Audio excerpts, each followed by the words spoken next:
پاکستان کی سیاست اپنے معیار اور اقدار کھو چکی ہے۔ اسی سیاست میں نون لیگ کے بدزبان لوگ بے نظیر بھٹو کو پیلی ٹیکسی کہا کرتے تھے اور پی ٹی آئی کی رہنما شیریں مزاری کو ٹریکٹر ٹرالی بھی نون لیگ کی طرف سے کہا جاتا تھا، لیکن ان لوگوں کو بات کرتے شرم نہیں آتی۔ پی ٹی آئی نے کبھی بھی مخالف پارٹی کی خواتین کو برے القابات سے نہیں پکارا، یہاں تک کہ پاکستان پیپلز پارٹی نے بھی یہ اچھی حرکت کبھی نہیں کی۔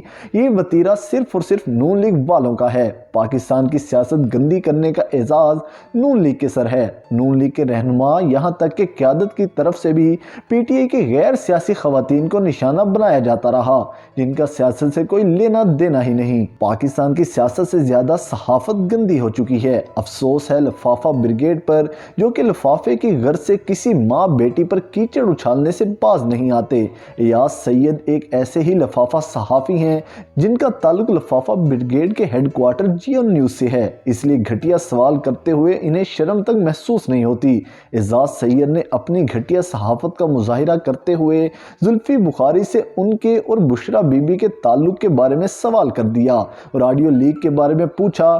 یہ آپ ان کا کلپ سنیے۔ میں آپ کو واضح طور پہ یہ کہہ دوں کہ سیاست اتنی گری ہوئی ہے اور اتنی گھٹیا ہو چکی ہے کہ ایک ماں اور بیٹے کے رشتے کو، جیسے کہ آپ نے بولا ہے، اس کو ٹویسٹ دینا، اس کو غلط طریقے سے شو کرنا، کاپی پیسٹ ایڈٹ کر کے کنورسیشنز کرنا ایک خاتون کے اوپر، اور وہ بھی ایک مذہبی خاتون، وہ بھی ایک ایسی جو پردے میں رہتی ہے، باہر آتی نہیں ہے۔ دیکھیں، جب میں اپنی زندگی پولیٹکس میں، اگر میں نے اپنی زندگی دی ہوئی ہے تو ٹھیک ہے، میری زندگی کا ہر قصہ پبلک میں ہوتا ہے، لیکن جو ایک بندہ پولیٹکس میں نہ ہو، ٹھیک ہے، میں کوئی یہ نہیں کمپیئر کر رہا مریم نواز یا یہ، میں صرف یہ کہہ رہا ہوں کہ جب آپ پبلک ڈومین میں آ جاتے ہیں، ٹھیک ہے، آپ کو کئی چیزیں برداشت کرنی پڑتی ہیں، لیکن جس انسان نے جس شخص میں پبلک فگر نہ ہو یا پبلک ڈومین میں اپنی زندگی نہ دی ہوئی ہو، اور پھر اتنی گھری ہوئی چیز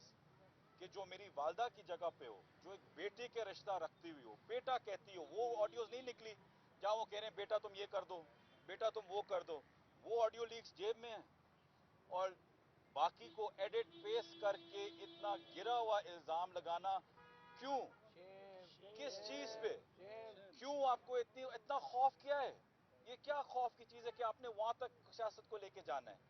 میں اگر پی ٹی آئی کے اندر سے بھی کسی اور خاتون کے اوپر ہو، میں اس کی مذمت کرتا ہوں، تو یہ تو بالکل ہی قابل برداشت نہیں ہے۔ ایاز سید نے جب زلفی بخاری سے سوال کیا کہ جو آڈیو لیک آئی اس میں ایسا دکھانے کی کوشش کی گئی کہ آپ کا اور عمران خان کی اہلیہ بشرا بی بی کا افیئر چل رہا ہو، جس پر زلفی بخاری نے آئینہ دکھاتے ہوئے ایاز سید سے کہا کہ پاکستان کی سیاست اس قدر گر چکی ہے کہ ماں بیٹے کے رشتے کو بھی اپنے گندے مقاصد کے لیے استعمال کر رہے ہیں۔ جب وہ مجھے بیٹا کہہ کر پکارتی ہیں تب تو کسی نے نہیں سنا، اس کو کسی نے اہمیت نہیں دی۔ یہ جعلی آڈیو تھی، وہ پہلے دن سے مجھے بیٹا کہتی ہیں۔ یہاں صرف سیاست نہیں بلکہ صحافت بھی بہت گر چکی ہے۔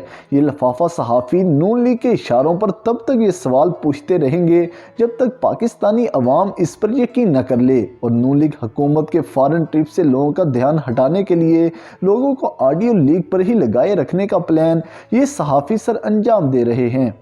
نواز شریف صاحب، آپ نے اپنے ماضی کی گندی سیاست سے کچھ نہیں سیکھا۔